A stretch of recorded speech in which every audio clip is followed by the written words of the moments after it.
Šie medžio rąstai yra iš Apuolės. Greičiausiai daugelis besidominčių Lietuvos istoriją žinot, kad Apuolė buvo ne tik senoji Kuršių sostinė, tačiau ir pirmoji rašytiniuose šaltiniuose minima lietuvių gyvenvietė.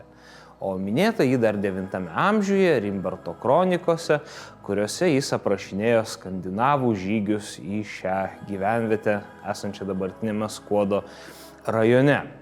O jis aprašo, kaip 853-54 metais švedų karalius Olafas atkeliavo su savo kariauna prie Apuolės, ją apgulė ir laikė 8 dienas apgultyje.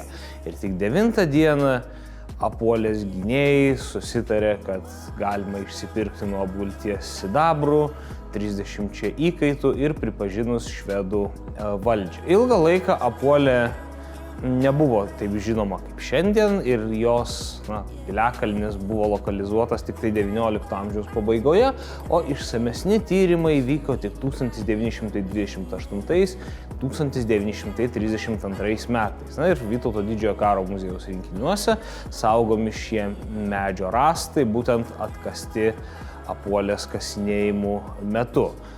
Mes galime pasidžiaugti ir tam tikrą prasme pasigirti, kad muziejuje saugomi ne tik tai šie gyvenvietės rąstai, tačiau ir saugoma kasinėjimų juosta, kuri buvo nufilmuota būtent tyrimų metu ir maždaug pusvalandžio trukmės filme galima matyti daugybę įdomių detalių, žmonių, kaip vyko kasinėjimai ir panašiai.